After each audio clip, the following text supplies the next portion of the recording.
تەماشەوان هێژا سلااو و ڕێز ئەم vê carê bi hevrana li ser civîna herî dawiyê ya Cezayîrê yanî civîna zîrveya Komkara Erebî ya bîst û duyan ku îsal li Cezayîrê pêk hat. Yani her wekî hûn dizanin ew civîna Komkarê Erebî berê yani beriya 10 salan لەسەر هەنێک مەسەلەیە فەڵەستینی پشتڕا ژی لەسەر مەسەلەیە بەهارە عەرەبی و سەرهەڵدانا ئیخوان و هەری داویێژی لەسەر مەسەلەیە تورکیا ئەم مرۆڤ دکارێ بێژێ عاتیڵ ببوو یعنی ji kar ketibû lê vê carê mirov lê dinêre birastiî Cezayîr بە سەرۆکاتیە عەبدولمەجید تەبون یعنی سەرۆککۆماری جەزائیرێک و مرۆڤ دکارێ ببێژە یعنی جەزائیر بە گشتی و عەبدولمەجید تەبون بە تایبەتی یعنی هێژی کۆکە ناسیۆنالیزمە عەرەبی نەتەوەپەرستیە عەرەبیە جەمال عەبدولناسر زێدەتر پێڕامایە و دەخوازن دەمێکی درێژە دەخوازە ینی ئامادەکاریش بۆی جڤینێکی وسا دەکەن یەکێتیە عەرەبان چێ ببە و جەزائیر دکارە ڕۆڵێکی مەزن ببینێ دەویناو بەرەدە بەڕاستیژە ڕۆڵێک دیت لۆماژی جڤینە vêcarê هەم ji بۆی me gelekî giring e yani ji بۆی کوردên عێراقی بە تایبەتی و کوردên سووریا بە تایبەتی و لە ڕۆژئاوا و لە باشوور gelekî giring e mirov bikarێ şirove bike ez ê demê pêş werim ser wê çima giring e û di dawiyê de ez ê bibêjim ew civîn çima li Cezayîrê giring bû ji bo ku Cezayîr welatekî giring e welatekî di nava Ereban de mirov dikare bibêje zêdetir heger ku berçav ke nasyonalîzm an jî netewperstiya Erebî lê binêrîn wek min got welatekî herî zêde giringiyê bi meseleya yekêtiya Ereban dida بەقاسی ku ew civîn wek gerek wek civîn an jî ew yekêtiya wek yekêtiya Ereban wek yekêtiya netewên Ereb newê şirovekirin xelet e ev wek yekêtî an jî havkariyê di navbera welatên Ereban de mirov dikare şirove bike û dewr de jî kêmasî hene meselan di vê civînê de me dît ku hinek welat serok şandin hinek welat tenê wezîrê derve şandin û hinek welat qet nehatin meselan Maroko nehat ji bo ku pirzgirêkên wan bi Cezayîrê re heye ya dinê Cezayîr ji bona wê giring e ku yek ji welatên Erebî ye ku heta niha têkiliya xwe bi Rûsyayê hêştiya bi Emerîkayê li hemberî hevdûne û di heman demê de yek ji welatên Erebî ye ku herî zêde hişk e li hemberî İsraîlê de ji bo meseleya Falestînê de pir tund e pir sert e û di warê gaz û bi taybetî jî gaz de yani petrol jî lê bi taybetî gaz de welatekî gelekî dewlemend e li welatên Bakurê Efrîqayê welatê herî dewlemend e giringiya xwe di vî werî de jî heye û dostekî Îranê û Sûriyayê ye berê Cezayîr berdewam bi wan sedeman ji aliyê Emerîka dihat îzolekirin dihat marjînalkirin lê niha şertên herêmê hatine guhertin yani ne tenê Cezayîr welatên kendavê mîna Îmarat û Siûdiyê jî bi Emerîka ranîne hûn dizanin di meseleya OPEC de fiyata petrolê danexistin û prodûktkirina petrolê li gorî Emerîkayê encam nedan li gorî Rûsyayê encam dan û demê pêş de em lê dinêrîn Xi Jinping serokê Çînê wê werê Siûdiyayê yani şert hatine guhertin êdî ne tenê Cezayîr welatên dinê jî li hemberî Emerîkayê ne û niha Netanyaho jî hat ser desthilatdariya ji xwe hûn dizanin Netanyaho têkiliyayên xwe bi Joe Biden re gelekî xirab in berê jî bi Obama re baş nebû niha bi Joe Biden re قەت نەباشە لۆما ینی ئیسرائیلژی دکەوە دەرڤەیە دۆستێن ئەمریکای ئەم نابێژن ینی تەکلیەن ئەمریکا و ئیسرائیل وەک استراتیژی هەردەمینێن لێم بەحسە سیاسەتا نێزیک و سیاسەتا ڕۆژێ دەکەن لۆماژی جەزائیر وڵاتێکی گرنگ بوو ji بۆنە vêjivînê û بەڕاستی jî rola xwe leyst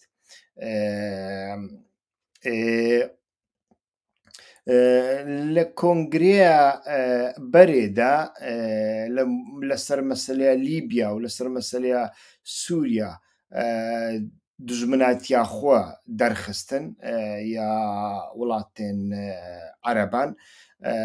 لێ vêjarê mirov lê dinêre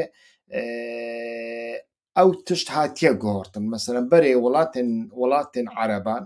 دەگوتن بەریا هەر تشتی بەرژەوەندیان من شەرتێن من بەرژەوەندیان من لێ نەها نەوسایە شەرت یانی کریزە کو هەی ڕاستە بە شەکیوی هەرێمیە مەسەلەن ئام بێژن مینان کریزە سعودیا کە کریزە سعودیا بە شەکیوی ڕاستە هەرێمیە یەمەنە مینان کو ئەم بێژن چەکدارên شیعە حوسی شیعەیە نێزی ئیرانێ لەور بەشێکی یەمەنێ کۆنتڕۆڵ دەکەن و هەڕەشە و تهدیدان لەسەر سعودیای چێ دەکەن ئەو ڕاستە لێ بەشێکی پرزگرێکن سعودیاژی پرزگرێکن گلۆباڵن پرزگرێکە ئۆپیک پرزگرێکە چەکان پرزگرێکاوان بە دەوارێ دیموکراسی و مافێ مرۆڤان یا محەممەد بن سەلمان دەناوبرا محەممەد بن سەلمان و بایدندا پرزگرێکە پەترۆلێ پرزگرێکە ئەم بێژن ئەمبارگۆ لەسەر رووسایی پرزگرێکە تەکلیە نوان بە چینێراوانە هەمووی پرزگرێکن گلۆباڵ و جیهانینە لۆماژی ئیدی شەرت هاتنە گۆڕتن سعودیا نەکارە وەک بەرێ ببێژە دەستپێکی ئەس پشتڕە وڵاتێن دنیا عەرەبان نا پرزگرێک بە جەوهەری بوونە پرزگرێکن جیهانی و ئەو وڵات مەجبورن بە هەڤڕا کار بکەن و ئەو مرۆڤ دەکودا دەبینێت دە گوتارە فەیسەڵ بن فەرحان بن عەبدوڵڵا مەدید وەزیرێ دەرڤە کو داخوێنێکی وسادا و گوت ئەم گەرەک مەکانیزمێکی ببینن کو وڵاتێن عەرەبان یەکێتی و هاوکاریە بکەن و مرۆڤ دەکارە ببێژە ئەv ئاشتیەکی مەجبوری ئانژی هاوکاریەکی مەجبوریە ji بۆی ku نەها سعودیا بەبێ مسر دکارە ڕۆڵێکی ببینی نەخێر بەبێ ئیمارات دکارە ڕۆڵێکی ببینی نەخێر مەجبورە یعنی ئەv هاوکاری بەردەوام بێ و مێکانیزمێکی ژێرا ببێن یادنێ گوتنێن وەزیرێ دەرڤە یا مسرێ فەیسەڵ بن فەرحان گرنگ بوون دەوردا و بە ئاشکرا جارە یەکەمینە یعنی مرۆڤ دەکاری بێژە هەمی جڤین و سابوو هەمی جڤین یعنی حتا داخوێنیا داویە یا جڤینێژی کو ئیمزایە هەمی ئالیەن بەشدار بووی لەسەر هەیە دوو وڵات وەک هەدەف تێن نیشانداین ئەوژی دەرفەتێکی مەزنە ji بۆی gelê Kurd ji بۆی têkoşîna azadî ya gelê Kurd û ji بۆی wêyekê giring e ku wê derfetê bekarbênin da ku zextên Îranê û Tirkiyeyê li ser xwekan bikin li civînê de hevalên hêja bi kurtasî du welat hedefin yani ji Îsraîlê zêtir berastî jî Tirkiye û Îran بوون هەدەف و بە ئاشکراژی تێگوتن گاوا و بەحسە لیبیا دکەم دەبێژن گەرەک ملیسên بیانی لە لیبیایê gerek vekşên an jî çekdarên biyanî behsa Wagnera Rûsî nakin ew behsa Tirkiye dikin gerek Tirkiye li wir vekşê û ew daxwaziya Sîsî bû yanî Sîsî beriya civînê berdewam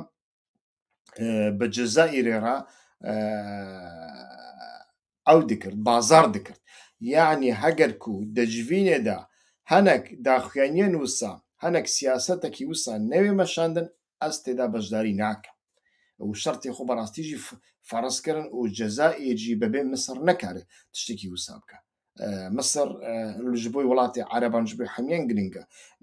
yani navendekî eskerî herî mezin e ji xwe ya welatên Ereban yek ku li hemberî Îranê bisekine yek ku li hemberî Tirkiyeyê bisekine tenê Misra wekî din welatekî dinê nîne ku xwedî hêzekî çekdarî wisa mezin be yek ku li hemberî İsraîlê jî de hinekî hevsengî çê dike dîsa Misr e joba loma Misr giring e û ew daxuyaniyên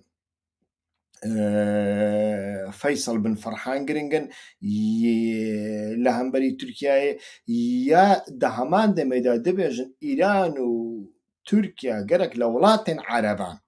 dest li welatên Ereban wernedin ew mebesta wan dîsa Iraq û Sûriyeyê ye ji Lîbyayê wirdetir Iraq û Sûriya û Yemenê jî loma jî berastî ew tiştekî pir giring e ku Sîsî jî li wir da got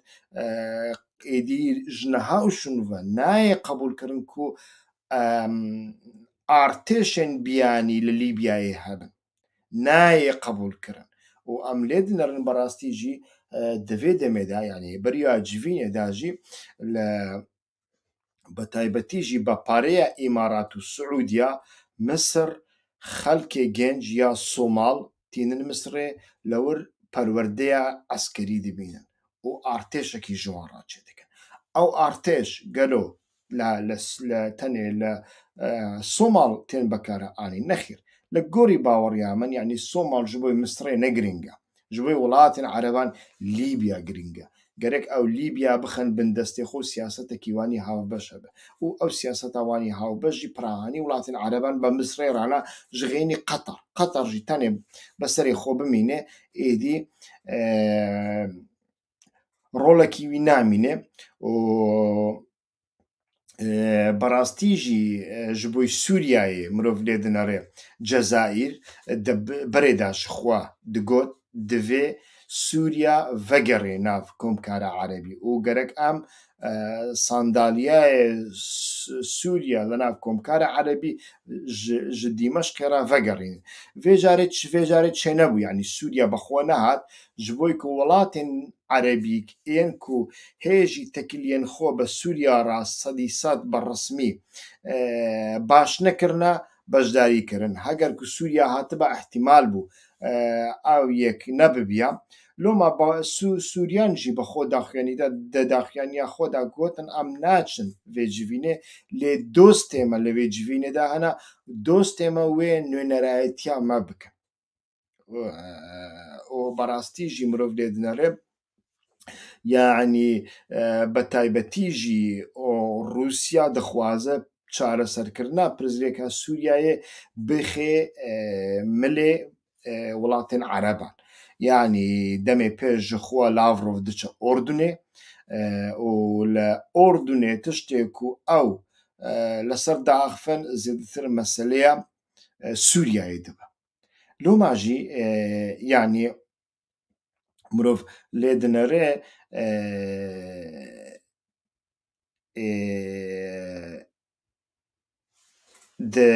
demê pêş de berastî wê hinek tiştên nû derbikevin û Putin jî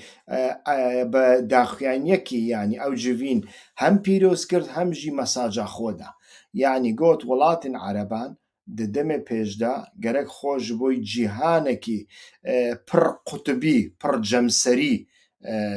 amade bikin bi peyamekî wisa beşdarî kir bêguman hatina Netanyaho ji bo desthilatdariyê yanî wê demê pêş hinekî guhortinan bike di vî warî de yanî welatên Ereban hinekî bi Îsraîlê û bi Filistînê dîsa mijûl bike lê ew nayê ew ji bo gelê Kurd kêmtir metirsîdar e ji bo çi ji bo ku ihtimalekî pir kêm e ku Erdogan û Netanyaho bikarin li hevdû bikin yanî her du aliyên popûlîst in aliyên muhafezekar in aliyên mezhebî ne yek Ziyonîst e ew ê dinê Îslamî ye û pêtîviya wan bi hev bi wê yekê ku şerê hevdû bikin da ku li ser vê şerê bikaribin piştgiriya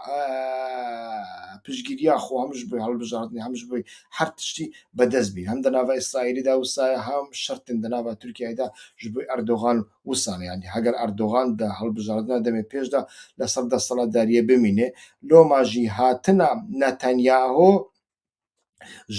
بۆی سەردەسەڵاتداریە ji بۆی کوردان کێمتر ریسکە کورد دکارن زیاتر هاوسەنگیەکی چێ بکەن لەناوبەرە ئیسرائیل و وڵاتین عەرەبە یعنی بیک و ببن بەشێک ji ململانەیە بیک و ڕێکێ بدەن مینا ریفراندۆمێ ئەم بێژن نەتەنیاهۆ ریفراندۆمان بۆوان ڕاچێ بکە و بە گۆتن تەنێ پشگیری بدەیوانە لێ بە پراکتیک تشتێک تونەبە گەرەک مرۆڤ ژوەیەکە شیار بێت لێ دیسانژی بەڕاستیژی گەلێک کورد دکارن سیاسەتێکی وسا بکەن و هاوسەنگیەک دەناوبەرە یعنی بکارن لە ڕێکە ئیسرائیلێ عەرەبان هاوسەنگ بکەن و لە ڕێکە عەرەبان ئیسرائیلی هاوسەنگ بکەن ئەو بەتایبەتی ji بووی سووریا گەلێکی گرینگە ji بووی و لە سووریا بەڕاستیژی ئەمریکا حتا کەنگی دمینێ نامینێ ئەم هێژی نزانن بەڕاستی و مرۆڤ لە پێشکەتنێن شەڕی ئۆکرانیایی دنەڕێ مرۆڤ هێژی نکارێ بەحسە ئەنجامێکی بکە یعنی ددەمێ پێشدا چاوا دەبە مرۆڤ هێژی نزانە بەحسا چ دکە ینی گاڤە مرۆڤ لێ دنەڕێ بایدن لە هەڵبژاردنە ناوەڕاستدا ئیدی خەسراندنێکی مەزن بە خۆڕا دیت و داخوانیە بایدن و زێلێنسکی ڕادەبێژە بە رووسیا لە هەف بکەن گومانان دەسەری مرۆڤاندا چێ دیکە و ئەف شەڕی لە ئۆکرانیای چێ دەبێت و شەڕێکی جیهانیە وێ بەرەڤە کوو بچە و باندۆراوی لەسەر سووریای بە تایبەتی چاوا ببە مرۆڤ vêyekê گەرەک حیساب بکە لۆماژی مرۆڤ نەکارە حتا داویێ پشتێ خۆ بە ئەمریکا ببەستە لە سووریایە ڕاستە ئەمریکانەها گرینگە یعنی هەگەر و ئەمریکانە بە مەجبورە هێزن سووریای دیموکراتیک شەرتێن ئەسەد 100% پێک بین نەکارن بازاڕێ پێرا بکەن و شەرتێن ئەسەدجی ئەوە هون هەر تشتی تەسلیمی ئمە بکەن هون دکارن شارەوانی تێ بکەن یعنی چاوە لە دیار بکرێ شارەوانی هەیە بەلەدیە هەیە تەنێ وێ مافێ دەدەی کوردان وەکی حتا نەها مافەکی نادێ یعنی ji بووی و بەعسیەن سووری بەڕاستیژی پڕ عینادن پڕ سەرحشکن دەڤی واریدا لێ ئەڤ نایە وێ واتایەک و نایە گۆڕتن احتیمالە گۆڕتنە vêyekêjî هەیە مرۆڤ دکارە لۆماژی لە سووریا هاوسەنگیەک دەناوبەرە ئیسرائیلە نەتەنیاهۆ و عەرەبە کۆمکارە عەرەبی بە سەرۆکاتیە جەزائیرێ هاوسەنگێکی وسا ببینێ لێ من گوت گەرەک مرۆڤ شیار بێ نەکەوە ناو پرۆڤاکاسیۆنên ئیسرائیلێ یعنی ئیسرائیل چانیە سەرێ کوردان هەم بەڕێکە مەلا مستەفا ساڵên شێستی لە دژی عەبدولکەریم قاسم و یەک شۆڕش لە عێراقی چێ بوو شۆڕش عەبدولکەریم قاسم بوو 1958دا و عەبدولکەریم قاسم بەڕاستیژی یەکەمین سەرۆک بوو و جارە یەکەمین کورد ناسین و مەلا مستەفا لەناوە بەرفێ لە سۆڤێتێ ڤەگەڕاند بەغدایە و بارەگا و سیلاح و نزانم چ دایێ لێ بە گوتنێن ئیسرائیلی مەلا مستەفا چوو لە هەمبەری وێ ئیدی قاشۆ شۆڕش کرد شۆڕژی ئەنجامێوی چ بوو مەحەمیان دیت و ئیسرائیل چ قاسی لێ خودی دەرکرد دەوارێ پراکتیکێ مە ئەوژی دیت یعنی لۆماژی گەرەک مرۆڤ ژوان پرۆڤاکاسیۆنان دیقەت بکە یعنی تشتێ وەکو ڕیفراندۆمێ دیسە دێ ئیسرائیل بخوازە گەرەک مرۆڤ vêyekê نەکە لێ دکاری هاوسەنگیە چێ بکە ئەڤ یەک یادنێ بەڕاستیژی ji بۆی پێدە و ji بۆی هێزن سووریای دیموکراتیک گرینگە وەک من گوت کو دەناوە وڵاتن عەرەباندا بەڕاستی دەوارێت دیپلۆماسیدا هەنێکی زیاتر کار بکەن یعنی هەمی هێکێ خۆ نەخەنە سەبەتێن ئەمریکا و نەخەن ناو سەبەتەیە یەکێتیان نەتەویە کوردانژی یعنی ئەڤ خەلەتن خوا لە شەرتێن کوردستانێدا قەت باوەڕیا من بە یەکێتیە ئەتنیکی یا نەتەوەیە کورد نینە نەتەوەیە کورد بەشێکی وی لە عێراقێ تشتێکی دخوازێ تەکیلیێوان بە تورکیا را پڕخۆشن و تەکیلیان خۆ ناکەنە قوربانی یەکێتیان نەتەویاوە توجاران کی لە کوردستانە عراقی حاکم بێ یەنێکە بێ پەدەکە بێ قەت نابن دژمنێ تورکیا ji بۆی خاطرێ بەشێکی دنێ کوردستانê gerek mirov vêyekê aqilane bibîne nejadperistiyê neke لەسەر بنگەها عقلیەتا nejadperistiyê siyasetê neke یەکێتی بە ئیتیفاق لە شوونا یەکێتی ئیتیفاق پێویستن بە کوردên دیموکراترا ku berjewendiyê divê yekêtiyedaya بە kesên dinên غەیری کورد را ku berjewendiyê wan divê yekêdaya mesela عەرەبên Bakurê Sûriyayê خریستیانên Bakurê Sûriyayê Türkmenên Bakurê Sûriyayê Êzîdiyên Bakurê Sûriyayê Ermeniyên Bakurê Sûriyayê tekiliyê heye gava ku te got yekêtiya netewî ya gelê Kurd tu bixwazî nexwazî wane dixey koşeyekî dixey aliyekî û li ser vê bingehê ku hêjmarekî zêde Ereb hem de nava hêzên Sûriyayê Demokratîk de hene zêdetir Erebin şehîdê wan hene û hêjmarekî zêde eşîret hene û hêjmarekî zêde bajarên Ereban yanî Dêrezûr bajarê Kurdan nîne bajarê Ereban e Reqqa bajarê Kurdan nîne bajarê Ereban e yanî piraniya xwe Erebin di destê hêzên Sûriya Demokratîk de ye li ser vê bingehê berastî gerek kesên mîna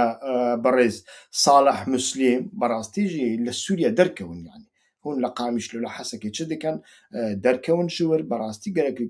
gerek biçin navşiva li Misrê rûnin li Cezayir rûnin yanî ez nabêjim xwe bikin kartek piştra welatekî Ereban bazirganiyê bawera bike li ser Tirkiyeyê lê mirov lê dinêre heta rewşa Lîbya hebe welatekî wek Misr bi Tirkiya re berastî li hev nake li hev nake heta rewşa Lîbyayê hebe û loma jî berastî gerek di vî warî de bi welatên Ereban re bi komkarê Erebî re bi netewê Ereb re li her cihekê re bi taybetî wek min got Misr welatekî gelekî girîng e û Siûdiya jî ji bo Misrê mecbûr e siyaseta Misrê berçavan derbas ke ji bo ku min got Siûdiya bevê Misr nekarî pêngavekî bavêje pêwîstiya wan bi hevdûra heye Misr jî bebê Siûdiya nekarî pêngavekî bavêje dewarê aborî de pêwîstiyayî pê re heye û tekiliyê wan bi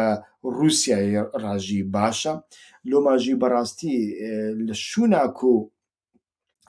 rêzdar Salih Muslim ez navê rêzdar Salih Muslim dînim dibe ku kesekî dinê jî bê li şûna ku pê bên li kanalên YouTubeê re bi Kurdên ku wek min got cuda difikirin netewperistin tenê behsa rîfrandoman û dewlet û alaya dikin li şûna ku bi wan re wextê xwe bikuje û enerjiyê xwe xerc bike mirov dikare berastî